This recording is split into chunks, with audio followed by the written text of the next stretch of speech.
বারুইপুরে নাবালিকা শিশুকন্যার ধর্ষণ ও হত্যার সঙ্গে জড়িত দোষীদের শাস্তির দাবিতে প্রতিবাদ মিছিল পালন করল সিপিএম। বৃহস্পতিবার বিকেলে সিপিএম এর ইটাহার উত্তর ও দক্ষিণ এরিয়া কমিটির ডাকে এই প্রতিবাদ মিছিলের আয়োজন করা হয়। এদিন হাটখোলা এলাকায় অবস্থিত সিপিএম পার্টির দলীয় কার্যালয় থেকে প্রতিবাদ মিছিল শুরু হয়। মিছিলে অংশ নেন সিপিএম এর সমস্ত গণসংগঠনের সঙ্গে যুক্ত বহু কর্মী সমর্থকরা। বারুইপুর ধর্ষণ ও হত্যার সঙ্গে জড়িত দোষীদের কঠোর শাস্তির দাবিকে সামনে রেখে মিছিলটি সমগ্র ইটাহার সদর এলাকার পরিক্রমা করে। মিছিল শেষে চৌরঙ্গি মোড় এলাকায় পথসভা করে। এই ধরনের ঘটনার তীব্র নিন্দা জানিয়ে জড়িত দোষীদের চিহ্নিত করে দৃষ্টান্তমূলক শাস্তির দাবি জানানো হয়। এদিনের কর্মসূচিতে উপস্থিত ছিলেন AIDWA সংগঠনের জেলা সম্পাদিকা আলপনা বর্মন, সারা ভারত কৃষক সভার ব্লক সম্পাদক আব্দুর রহিম, DYFI এর ব্লক সম্পাদক মোকশেদুল রহমান, সিটুর ব্লক সম্পাদক আক্তার হোসেন সহ অন্যান্যরা।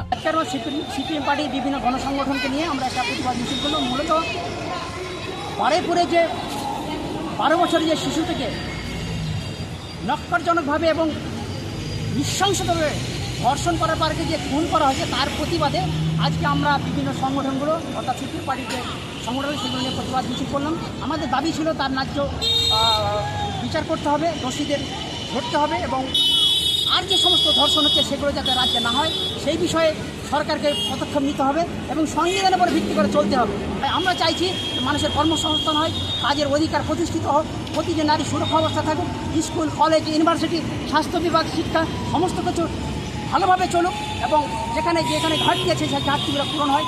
এই দাবি নিয়েই আমাদের আজকে এই পথসভা এবং প্রতিবাদ। কিছু বিজেপিপন্থী লোক যারা গোরক্ষা বাহিনী নামে পরিচিত তারা তাকে নৃশংসভাবে মেরে এবং পিটে তাকে এবং অ্যাসিড ঠেলে দিয়ে তাকে মারা হয়েছে আর কি। আমরা তার সেইটারই প্রতিবাদ করতে মীনাক্ষী মুখার্জি সেখানে গেছিল।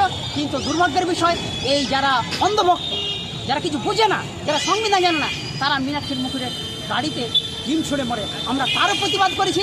আমরা ইটাহার থেকে দিবাকর মজুমদারের রিপোর্ট, কুলিক নিউজ।